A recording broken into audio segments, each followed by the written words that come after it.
Bonjour et bienvenue dans Corps et âme, le podcast entre terre et ciel pour nourrir sa joie de vivre. Je m'appelle Sybille et longtemps j'ai été obsédée par mon alimentation pour contrôler mon corps que je n'aimais pas. J'ai passé 20 ans prisonnière de pensées et de comportements alimentaires qui me rendaient malheureuse et qui m'enfermaient dans une vie où j'avais la sensation de mourir à petit feu.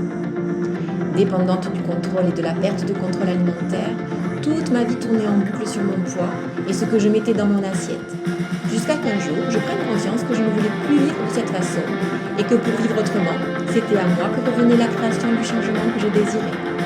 À partir de là, un chemin passionnant de guérison et de libération s'est ouvert pour me permettre de construire petit à petit la vie dans laquelle je me sens pleinement vivante. Dans ce podcast, je vous partage sous différentes formes, réflexions, métaphores, contes, ce chemin d'ouverture à soi pour vous donner à voir et à créer la vie qui vous met en joie. Aujourd'hui, je vous présente l'épisode 9, dont l'intitulé est 10%.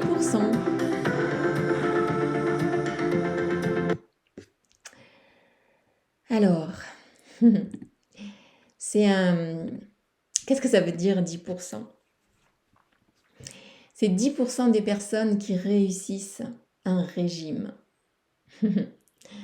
Alors, il est maintenant établi que 90% des personnes qui font un régime auront repris le poids perdu, voire plus, dans les 2 ans qui suivent l'arrêt de leur régime.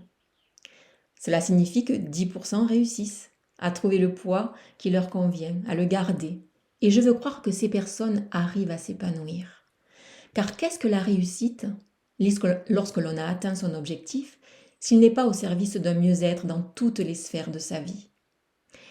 Aujourd'hui, j'avais envie de m'attarder sur ces 10%.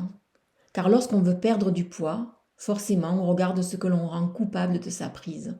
J'ai nommé l'alimentation. Je ne suis ni pour ni contre les régimes, mais selon moi, il leur manque un essentiel qui explique les 90% d'échecs. C'est qu'ils oublient la personne qui est derrière, son histoire, sa vie, ses émotions, ses besoins, ses comportements, ses habitudes, son environnement. Or, les 10% de réussite met la personne au centre de l'échiquier. Faire un régime aujourd'hui, c'est juste prêter attention à son alimentation, en éliminant les aliments qui feraient grossir. C'est rééquilibrer un soi-disant déséquilibre alimentaire pour créer l'équilibre que l'on désire. Faire un régime, c'est oublier ce qui a amené à la prise de poids, une histoire personnelle. C'est mettre de côté l'humain pour mettre toute son attention sur la nourriture que l'on ingère. C'est contrôler des comportements pour ne pas avoir à ressentir ses émotions. Mais c'est aussi une façon de s'accorder la priorité dans une vie où on ne sait pas bien poser ses limites. C'est aussi nourrir la croyance que la minceur crée le bonheur. C'est comme croire que l'argent fait le bonheur. L'argent peut contribuer, mais certaines personnes sont heureuses sans, comme certaines personnes peuvent être heureuses avec un poids qui ne correspond pas aux standards actuels. Aussi, vouloir perdre du poids sous-tend un mal-être. Est-ce qu'un régime en tient compte ? Il faut croire que dans 90% des cas, certainement pas. Un régime, c'est un peu comme ce qui précède une histoire d'amour jusqu'à la lune de miel. Sauf que tout commence après. Et parfois, c'est là que l'on tombe dans des ornières en pensant que tout était acquis.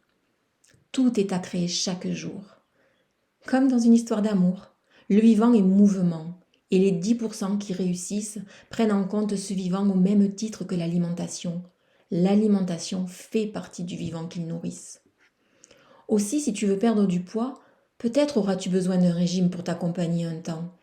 Mais ne t'oublie pas dans le régime. Il n'a que le pouvoir de te faire perdre les kilos qui te pèsent. Pour le reste, c'est bien de toi qu'il s'agit. Aussi, prends-en soin comme tu prendrais soin d'une personne que tu aimes vraiment. Je ne voudrais pas te faire perdre tes illusions si en ce moment tu poursuis un régime. Car si tu en es là, c'est parce que les peurs ont pris plus de place que le désir. Si tu en es là, c'est qu'il y a des souffrances souterraines dont je sais combien elles peuvent aussi peser lourd. Si tu en es là, c'est que tu as l'espoir d'un meilleur. Les 10% sont dans cet espoir. Aussi ne le néglige pas. Prends-en soin vraiment. Et si tu as besoin d'aide, j'ai créé Légère la méthode. Ce n'est pas une méthode miracle. Il n'en existe pas.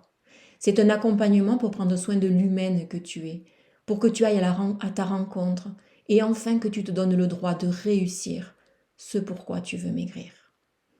de tout cœur. Et à très vite.